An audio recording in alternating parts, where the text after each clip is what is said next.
Welcome to the CreativePro Podcast. Welcome right back at you. Remember that CreativePro is the essential resource for all things InDesign and, those other apps, like Photoshop, Illustrator, Adobe Express, PowerPoint, That's right. Those add-ons. CreativePro, all the apps, all the time. That's right.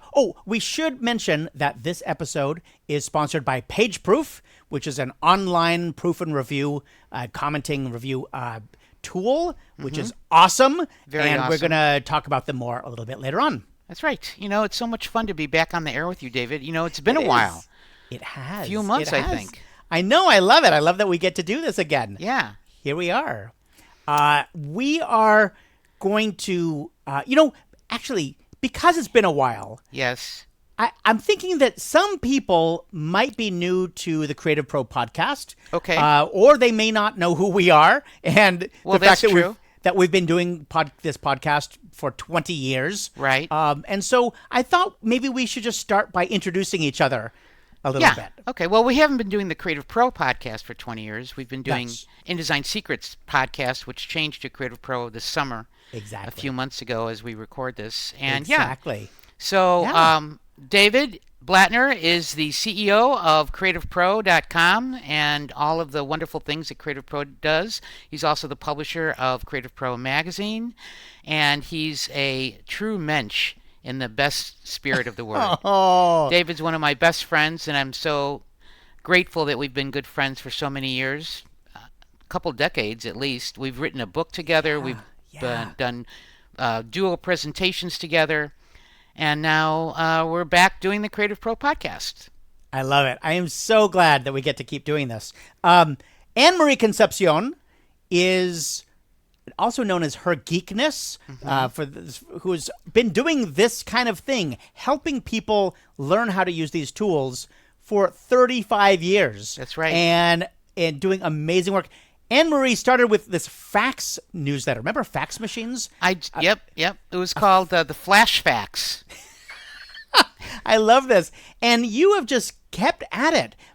From fax to embracing the web, to the books, to the conferences and all of that. And is a true expert on InDesign and editorial workflows. You've had a bunch of courses at lynda.com, LinkedIn Learning, whatever they're called. Right. LinkedIn Learning on editorial workflows and EPUB. You've done so many different things. So it's great because the two of us have kind of come to this InDesign world from two different perspectives. Yes. And and that's our goal. Our goal is to be here and share all of our wisdom with you from decades of InDesign use. Absolutely.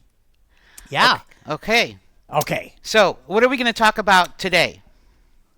Well, the big news is that as this podcast is dropping, Adobe is releasing InDesign 21, version 21, as known as, AKA InDesign 2026. That's right. We're going to be talking a lot about that today. That's right, because we've been involved with the pre-release for a while now, and so we have some insights into some of the new features that we'll be talking about.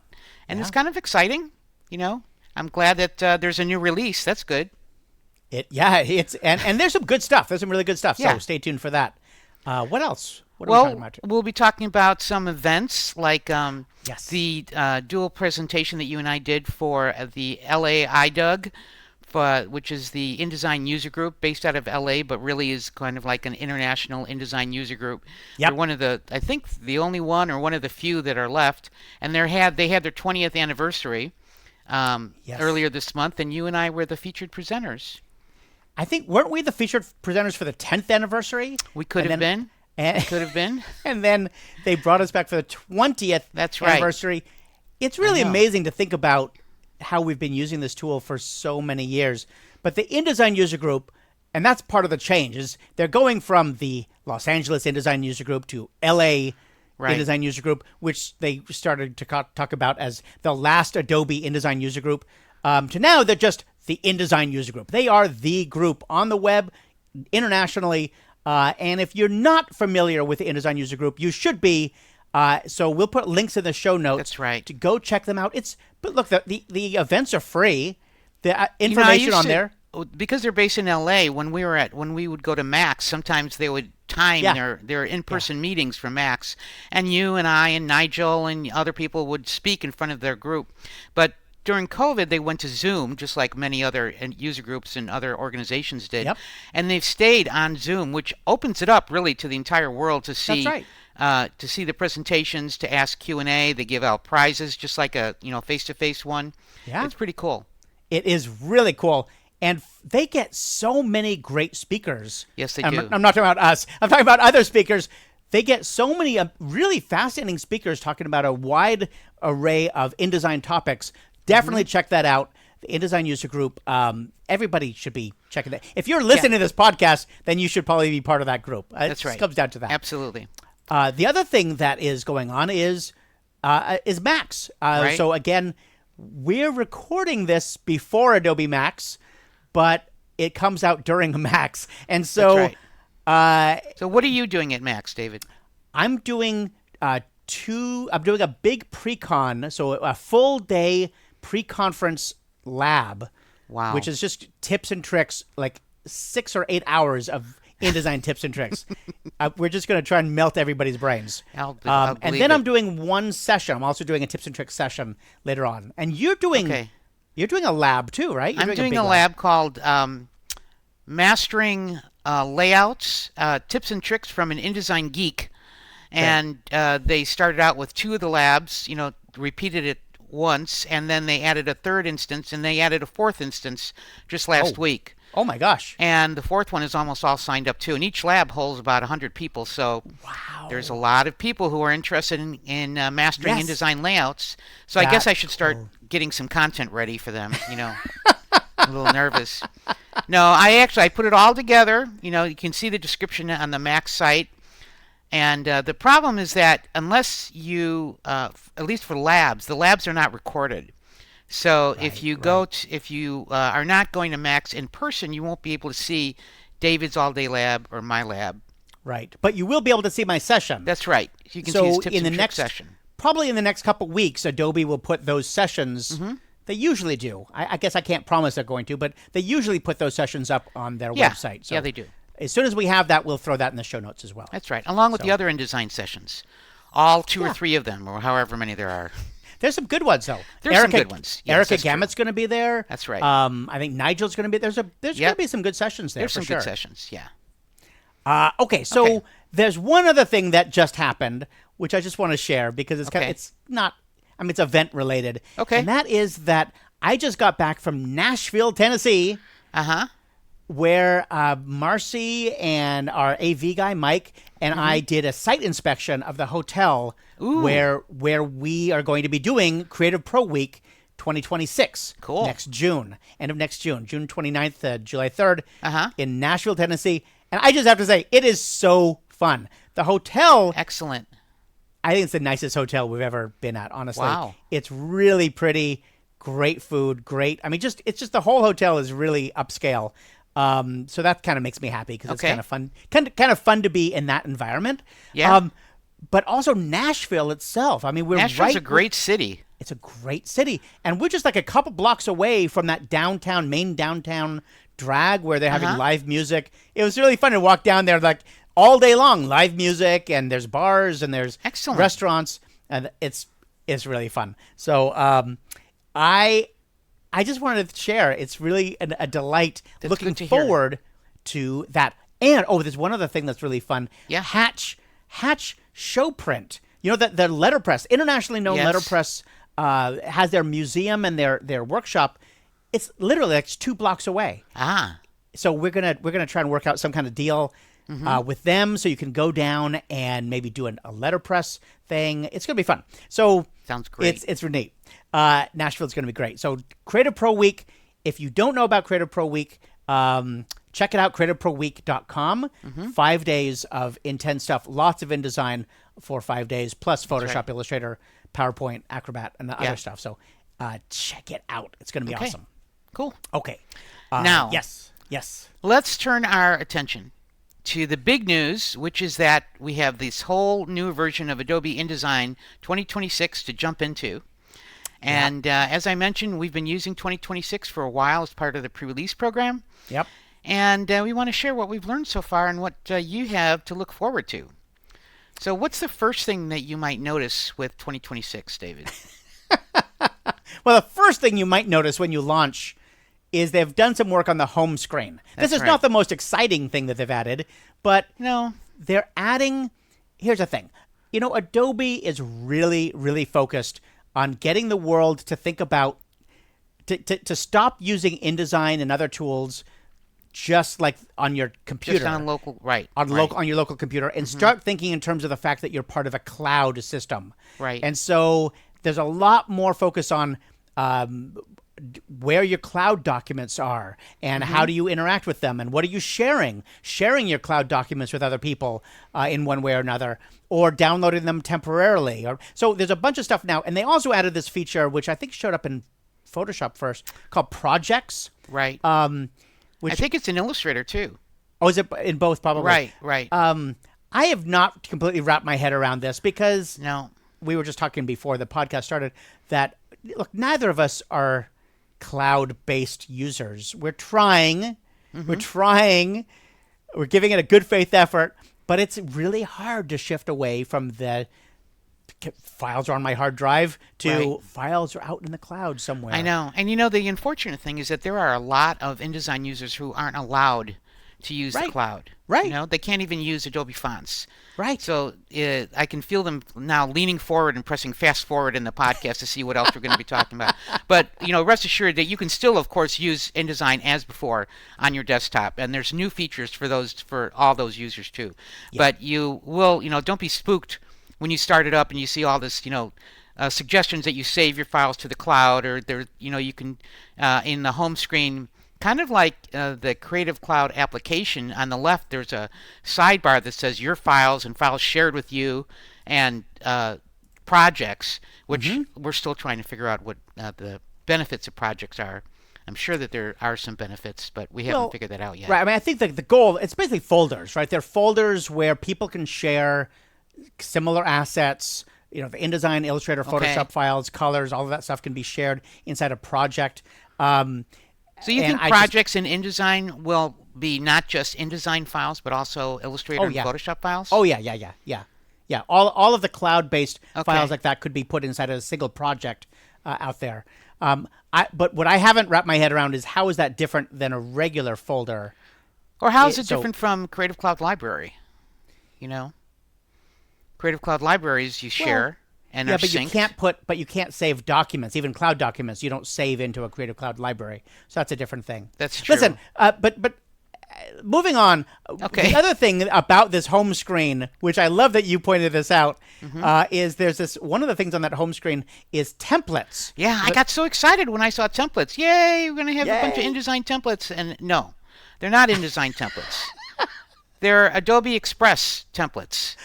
So you select it, and it shows you a whole bunch of beautiful-looking templates designed fast with free templates in Adobe Express. And if you click one of the popular templates or one of the layout templates or seasonal moments, it jumps you to your web browser, which is where Adobe Express lives. It takes you completely out of InDesign. What are they thinking? I don't know. Well, they're trying to surface, that's the developer speak. They're trying to surface this Adobe Express to all of their users. Yeah, but you're in InDesign. I know. And it takes you to Adobe Express, and you cannot get stuff from Express back into InDesign at this point. Right. I hope they're working on that. Please let them be working on that. But it was so ridiculous. Like, oh my gosh, that was crazy. Okay, it would be nice if they would have had Adobe Express templates and InDesign templates. They used to have InDesign templates in previous versions. Yeah. There are hundreds, or if not thousands, of free InDesign templates at stock.adobe.com. Right. Just include some of those. Now they do still have that in the new document. It's kind of hiding a little bit, but you can still get to those templates from the new document dialog box. But again, I don't understand why it's not here. That's true. So yes. Okay. Let's move on to some other, because there actually are a couple of features that are really game changers, and one in particular, and we probably should have started with that because I guess so. The home screen is like, it's okay, but here's the big one. There's this new thing called Flex Objects or Flex Containers. Flex Layout. Flex Layout. Isn't it a flex? It's called Flex Layout. That's what it is under the window menu. It's a panel called Flex Layout. Okay. So, yeah, you're right. Flex Layout. But what you're doing is you're creating flex containers. Right. I don't know how to talk about this. This is an interesting challenge. That here's what I'm going to start, and then I want to hear how you describe it. Okay. So, if you have a bunch of objects on a page that have some relationship, like they're a list, you can put them all in a flex layout, and they'll flow like a list. Like they'll flow from the top to the bottom or left to the right. And it's a flex container, a flex layout container, is a way to put objects that have a relationship with each other into a rectangle that you can change. And when you change the rectangle, all of those objects reflow within the rectangle. That's right. They don't resize. They just reflow. They're how they're arranged next to each other. And the panel lets you specify how they should be arranged. The spacing, the vertical, the horizontal spacing, if something is aligned left or right or top or bottom. And honestly, I have never really seen a need for this. But David, you're very excited about it. So I am. I believe that it's very important. So please, elucidate. I think that this is going to be one of the most important features in InDesign before too long. It's what's coming out right now. I will say is a V1. It's a version 1 of this feature, but over time, I think they could really build it out to be very, very powerful. So here's an example. Okay. Let's say you have a catalog, and on a page you have 30 different objects, like maybe it's a picture and a description. You could put all of those, you group them and put them all inside a flex container. And the way you do that is you just select everything, and there's a button in the properties panel or in the flex layout. In the flex layout panel. You just click the button. Yeah, and it just they're all in. So it's very, very easy and fast to put all of these different objects inside of a flex rectangle container thing. That's right. Container. Once they're in there, you have controls over how do you want to stack them, flow them, organize them really very quickly. And by the way, I should mention it's called Flex because this is all based on a Flex layout from web development. So if you're familiar with Flex layouts or Flex in CSS, that's what this comes from. Right. And it's very, very similar. It's based on the same thing. Do you want to flex left to right or top to bottom or bottom to top? You can control all of those things with single buttons. So let's say you've got all these objects on your page inside of a Flex container, and you're doing this catalog page, and you say, oh, yeah, but I really wish they were all reflowed such and such. Or I need to change the order. Like right now, to change the order of something in a grid, you drag this over here, you drag over that or there. Right. It's a pain in the butt to move stuff in an order. With a flex layout, a flex container, you simply grab it and you drag it, and boop, everything reflows. Really, really efficient. It is cool. Very fast. So lists, another good example. Let's say you've got a list of 30 different things. Each one is in its own text frame. So apples, oranges, bananas, whatever. And you've got a list going down the page, and you want to reorder it, you just literally just drag and drop, and everything reflows to fill the container. But when you say reorder, I'm thinking, reorder alphabetically? No. It doesn't do that. What do you mean by reorder? Just like dragging and dropping the objects. I'm thinking more in terms of it's really just about moving objects around. Changing the layout geometry or something like that. Good. That's a good way to put it. Changing the layout geometry and having it automatically reflow everything else to match. If you imagine that you have a bunch of objects and then you select them all and you make a group, changing the boundaries of the group is not going to change the relationship of the items inside the group next to each other. Right. But if it's a flex group, it's a flex layout, and the boundary does have a special little icon on it to let you know this is a flex group. Yep. Then changing the boundaries of the flex frame will change the layout geometry of the objects inside there, and you have some control over that geometry in the flex layout panel. Yep. So, absolutely. And I think that the key for me the reason I'm excited about it is that the whole point of page layout, in my opinion, is to control the relationship among all the objects on your page, right? So sometimes they all have to be flush left, and sometimes they should be right, and sometimes I want all the objects to be aligned on the top. Not just alignment, but there's some relationship. There's a certain amount of space between each of these objects. We have very few controls in InDesign that let us change the relationship of a lot of different objects on the page, right? So Flex Containers is a step in that direction. It's something I've been asking for a long time. Interesting. Let us control the relationship among a lot of objects. There are tools like AutoFit from Typify. Is it called? It's AutoFit, right? So. That let you control relationships among objects, but there aren't that many right within InDesign. So it's I think it could be very cool. Yep. But it's still version 1.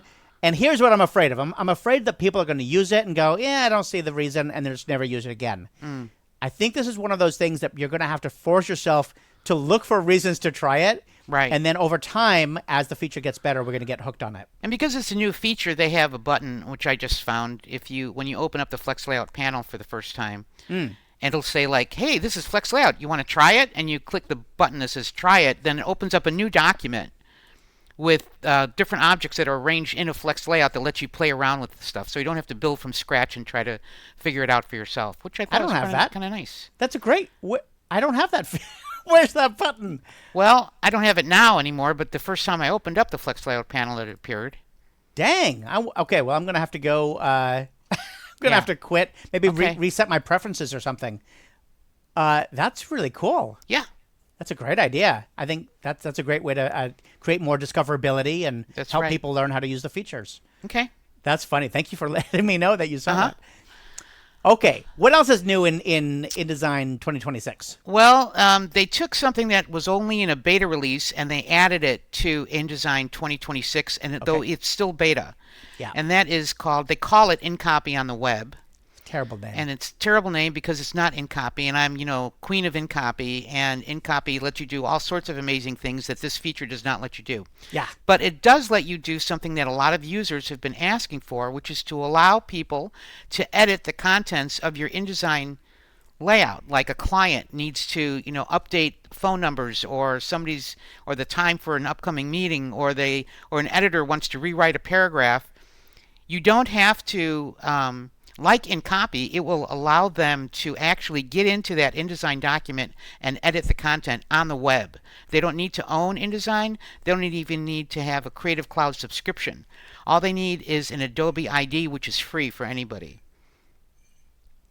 Right? Yeah. You and I have been playing with it for a bit, and it's a little confusing because it only works if you save your document as an InDesign Cloud document. Right. And once it's saved as a cloud document, then you can share it. So now what you'll see as a new user, the share button upper right for share for review. Now, instead of just share for review, it gives you two choices: share for text editing and share for review. And share for text editing is really the name. That whole InCopy thing, like you said, is a misnomer. You just ignore that. Right. It's just share for text editing. And when you share your document for text editing, by the way, whoever's editing it in the browser, they can edit anything. You can't say let them edit this story. You just say let them edit all the text inside this. Right. And they open it in Chrome. And by the way, right now it only works in Chrome, which I find a little annoying. But it only works in Chrome. And they can go in and they just click on what looks like a text frame and start editing it. And now they don't have a selection tool, so they can't change where the frames are on the InDesign page. They're looking at the entire InDesign document. You can't say just share this one story or just share this spread. When you say share for text editing, the whole thing gets saved as a cloud document, and they're able to access every page. So it'll take some trafficking on your part to say, just edit the story on page 3. But what's really cool, what you and I have been playing with, is that as somebody starts editing on the web, they get a little tag with their name and a color, kind of like Google Docs. Yep. And you can have multiple people editing the same layout at once, but it does lock out somebody from editing the same frame at the same time, which is similar to how InCopy works. So as they're making edits, this is the amazing part, the edits appear in InDesign. Yep. right? And as you're making changes in InDesign, the edits appear in the web browser. So I love that. True live collaboration. Yeah.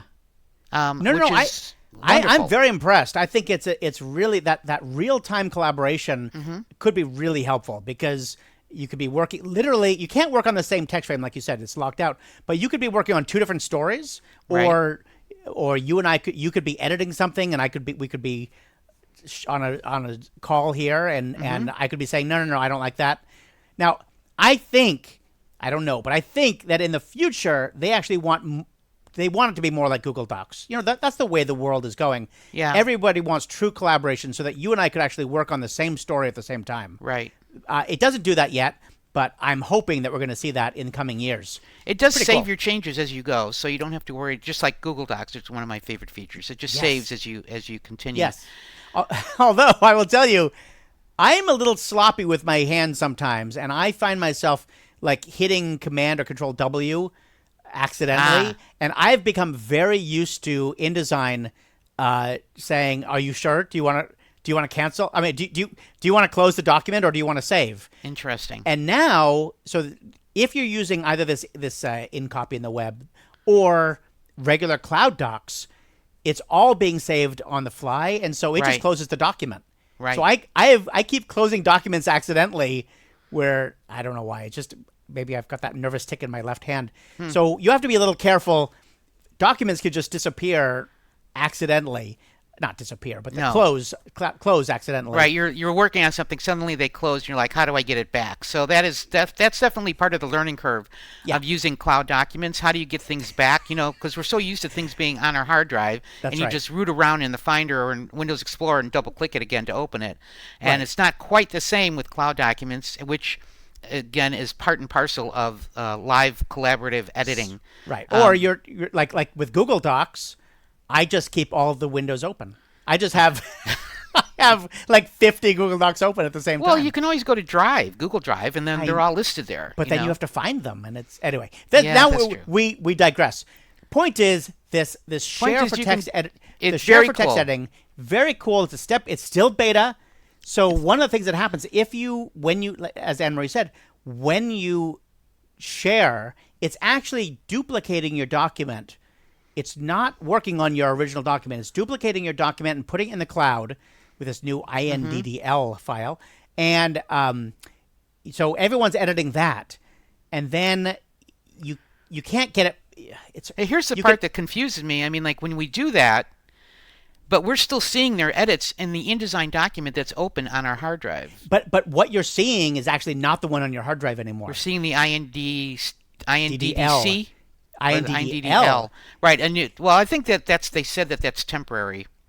Yeah, I'm not sure what's going to happen. File extension, right? But for right now, you just need to know, because it's a beta. Maybe it's just because it's beta. It is actually keep creating a duplicate document. So you just have to be aware of which version, and it's not always clear. It's not the one on the hard drive. It's not in the cloud. It's in the cloud. It's a separate one in the cloud that's being. So you can convert it back to an actual normal red-blooded InDesign document. Yeah, you could save that with your editor's changes. You can save that. Yeah. So I just want to also, before people get really excited, you can't change. You don't have a fonts panel. You can't bring in images. All you can do is select text and edit the text. You can make something bold or italic, but a lot of times you can't see special fonts that are used in the document. Right. It does have a preview, like you can work in layout view. You can zoom in and zoom out, and you can also work in, what do they call it? They don't call it story view, but the equivalent to story. They call it focus mode. And so it's just the text that lets you focus just on that. The focus mode. Does this happen to you? The text is so tiny I can't even read it on screen. I think there's a bug right now. It's incredibly tiny text, so I've just given up on that. Okay. Anyway, the one thing that I actually think is really clever that I cannot figure out how they're doing is overset text. It shows you what's overset. So like when you're in this is good this is an InCopy thing, or story editor. If I have a story in InDesign that is overset, it's too much, won't fit into the frame, I can share that with somebody in the cloud, and they open it in Chrome, and they can actually edit it to fit the window. And it says, here's how much is overset. I have not seen that. I have not seen the copy fit break mark. You see a red line in focus mode? Nope. It just shows all the content. What does it do? It does something. I have to open it again. No, I think it's at the bottom of the screen. It says, here's how much. It's like percentage of. Really? A percentage of story, percentage of frame. And it'll be like 104%. And as you edit it, it goes back to 100%. Oh, I have to look at that again. Yeah, that's so somehow they're figuring out that. That's a really useful feature for this. Yeah. Yep. That would be good. So we're getting there. It's beta. I love that it's in here. Try it out. I would not try this out on a real world production thing, but I would definitely start trying it out and giving them feedback. Like, here's what's working, here's what's not. And if you're using it, when you hear this podcast and you have 2026, if you're using it, we'd love to hear your comments in the show notes or in one of our InDesign groups on Facebook or LinkedIn. Yeah. To say, like, is it useful to you, and what do you wish it could do, and so on. Because I'm very interested, also for Flex layouts too. I want to hear what people's feedback is for Flex layouts. Great point. Yeah. Another feature that showed up in 2026. This is an improvement. InDesign, the last version of InDesign had math expressions, so you could do math ML. Right. And then you used to have to figure out how am I going to find that math ML. And then they improved it, so now there's a math expression panel. So that you can actually start building math expressions right in InDesign. Now they're letting you edit those math expressions a little bit more. You can change you can't change the font. That's the part that there's two things about math expressions which are deal breakers for me. So reason I don't use this right now. One is you can't change the font. You have to use the font that's built in. Okay. The second one is that all of these expressions are SVG. It doesn't look like it, but behind the scenes, they're basically graphics. So there's a little editor in there that builds this graphic, SVG graphic. And the problem with SVG is that they're all RGB colors. Okay. Even black is RGB black, which means if you print to CMYK, you get 4-color black, which is really not good. Now, on that point, wow, I'm off on a tangent already, but a tangent of a tangent. But Jean-Claude Tremblay just came up with I've not tried it yet, but I just saw a demo of this script that he created, which converts those it doesn't convert the SVG, it just makes it though they're CMYK. Yeah. And if that works, that takes away one of my primary reasons not to use this feature. So he just sent me a copy of it. I want to try it out. But that's actually really cool. A cool option. If you need to use the math expressions and you don't care about the font, you could use that script to get CMYK out of it. And that's going to be huge. Anyway, so they added a few features, rolling it back to what they did in 2026. They added some ability, you could change like one character to italic, which is kind of nice, things like that. Change the size. But they added something. Here's what they added that I actually am excited about. Okay. You can now copy an expression out of Microsoft Word and paste it into InDesign. Yay! People have been asking for that. Yes. Yeah, decades. Asking for that forever. Now you cannot, if you place an InDesign file, it currently does not. The expressions don't come in with it.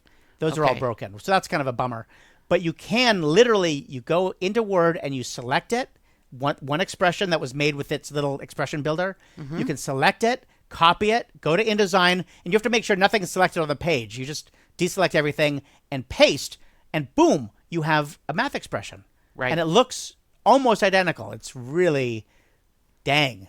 That was a good one. Now, can't change the font. It's still RGB. Let's use Jean-Claude's font script.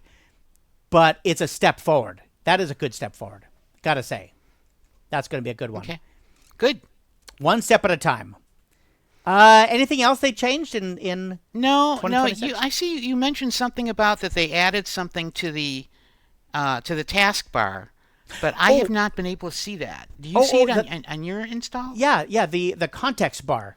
Context bar. If you're selecting text, because it's kind of hidden. Is the problem. They hid it. So if you're, sorry, if I select text and I see it has the font and the style and a few other whistles, but it doesn't show paragraph and character styles. So the little context menu that shows up and gets in your way all the time. Right. In InDesign now. So you select some text and a little context menu shows up near the text that you selected, and it lets you change the font and the style and the size. And the color, there's a little T for the color. Do you see that? Right. Yes, I do.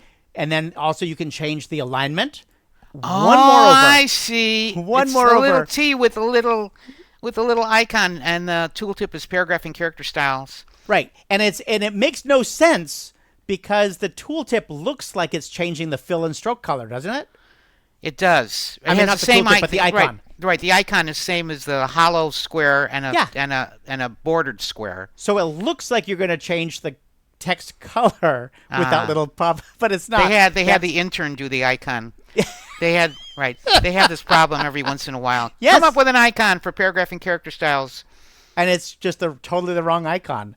So I hate to give them such a hard time because somebody put a lot of work into this, but wrong icon. Folks. That's where it is. Thank you very much. I was like, where is that? It's like the little pop-up menu that shows up in the properties panel. Right. So I think they pulled it out of the properties panel, and it's just so it lets you change the character or the paragraph style. I don't know. It lets you create a new style too. There's a button for create a new style. I really do like this idea. I don't feel like they've gotten it right yet, but I like the idea that you're working on a particular part of your screen, especially if you're on a big monitor. Yeah. You're working on some text over here, and you don't want to always have to go back to another panel. So I like the idea that this thing shows up right where you're looking already, and then you can change it. You can change your style, your color, whatever. But the problem is that for some reason, it's a great idea, but it always gets in my way. Yeah, I usually have it turned off. That context menu is just always floating and just get out of my way. And you could put it someplace else on your screen and pin it there even. Right, you could. But then that kind of defeats the purpose. Exactly. You know what they need there for the styles is they need an interface that's closer to Quick Apply. Because you still have to scroll through the big long menus of all your paragraph and character styles. They need like a little search bar built in there. So you could type the first few characters and have that automatically appear.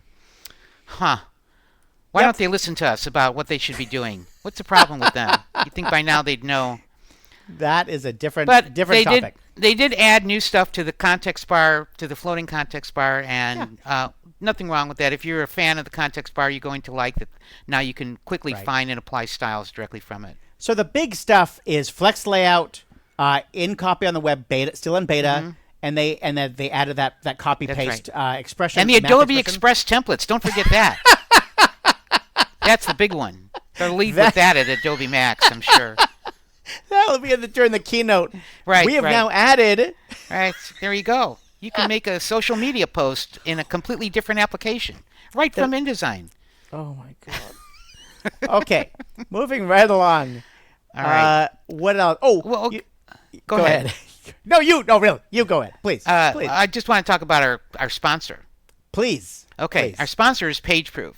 PageProof is a very cool company. We've interviewed the guy from PageProof, Marcus. Marcus has been on it before. A few times. Now, if you haven't heard about PageProof, it's a powerful online proofing software that makes the review and approval of creative work, no matter what file type, InDesign, Photoshop, videos, web pages, feel effortless. You can do one tool. If you go to pageproof.com, you can watch a demo, you can watch a webinar, you can download a free 10-day trial and get an idea of the pricing if you really like it. It's very cool. And if you're doing collaboration, which everybody is these days, unless you're just a one-man band, then it's something that you definitely should look at. Yeah, we've been using it internally for a while now, and look, it's a no-brainer. If you are part of a team, whether you're using InDesign, Photoshop, Illustrator, Word, Excel, video, it doesn't matter. If you're using any of these tools and you're part of a team and you need to do, pass files around, and hey, can you give me comments on this? It's just they've just make it so easy.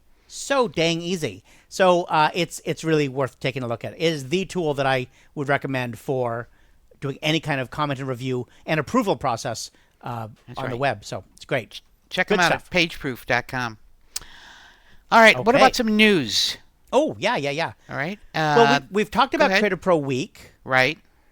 We talked about, so that's coming in June. We've talked about Max and the other InDesign user group stuff. The big one right now is the InDesign conference. That's right. InDesign conference is coming up in December, and it's going to be all online. Yes. How many days is it?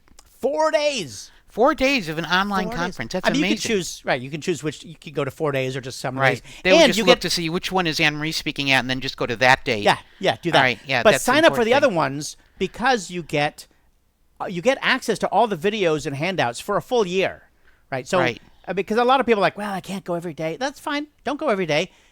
But sign up for those days because then you get access to those videos. Right. It's going to be Anne-Marie. You're going to be there. I'll be speaking. Nigel French.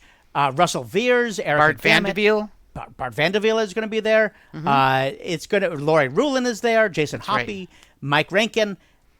We have a list. I'm looking at the list. Even more. It is more than that too. Star-studded at the InDesign conference. If you use InDesign all the time, and if you're listening to the InDesign or if you're listening to this podcast, you probably are an InDesign user. It's just a no-brainer. Go to the InDesign conference. You're going to love it. It's going to be... because you're listening to the podcast, use the coupon code PODCAST and you get $100 off any multi-day event. Yes. So sign up for 2 or more days, you get $100 off. That's a good deal. And that works for not just the InDesign conference, but all the online events that Creative Pro does. Because there's coming up as the Presentation Design Conference and a bunch of other stuff for next year. So, the Design and AI Summit, I think, is going to be... Yeah, you'll be... That's good for that one as well. Check it out. Good stuff. Good. Okay. You know, we didn't even mention at the top of the podcast what the Obscure InDesign Feature of the Week is. And for those of you who are listening to the Creative Pro Podcast, this was a feature that we always had for the InDesign Secrets podcast, is that we would end every podcast with some sort of an obscure InDesign feature somewhere buried in the program and explain what it does. Yep.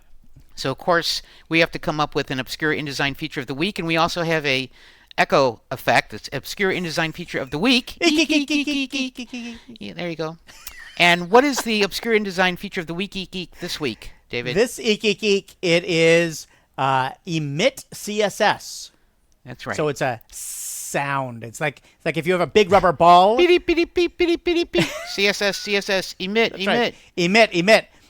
If you have a big rubber ball and you have a leak in it, it sounds like emitting. God. That's a pretty bad dad joke. That is a pretty bad dad joke. Okay, so what is this and where does it live? Do you know where that lives? Oh, I believe it lives in the EPUB dialog box, EPUB options. Nope. Okay, I believe it lives in the paragraph or character styles panels in the mapping to CSS. There you go. Perfect. We go. I knew it was in one of those places. Exactly. So when you are... it's actually similar. It's funny because it makes sense that when you're in the export HTML or export EPUB, I think there's an option of something CSS, include CSS. Right. I think so. It will actually make a CSS file for you and put the CSS in there, right? So that's an option you can turn on and off when you're exporting HTML. Right. But the emit CSS is inside the paragraph styles and character styles. Where you can say, when you export this style, do you want it to make an entry in the CSS file or not? That's right. So it gives you some fine-tuned control over what's happening with the CSS when you export. Yes. So if you already were working with a particular CSS file, because sometimes you're just trying to get stuff out of InDesign and you're working with a web developer, the CSS is already written, you might want to turn off emit CSS because you'll still get the CSS class. You'll get like the class in there, but you don't actually need the CSS definition. Right, all the attributes. All the attributes. And so it'll just leave it out. It'll leave it out. Okay. So you can turn that on a paragraph or character by paragraph character right. style by style basis. All right, and again, it's in edit all export tags at the bottom of the styles panels. Export tags. Yep. Emit CSS, which is it's turned on by default, so you turn it off if you don't want it. Yeah. That is an obscure feature. That's a good one. It's pretty obscure, but it's it's one of those things. If you need it, wow, how great is it that it's actually hiding in there? Absolutely. Yep. Love that. Okay, well, that's it for this episode of the Creative Pro Podcast. Be sure to check out the show notes on our blog at creativepro.com, where we'll have links to all the places we mentioned, and we'd love to hear what you thought of the show. Leave a comment in the show notes, start a topic on the InDesign Secrets groups on either Facebook or LinkedIn. And until we meet again, this is Anne-Marie Concepción and David Blatner for InDesign. Creative Pro Podcast. The Creative Pro Podcast. Take care.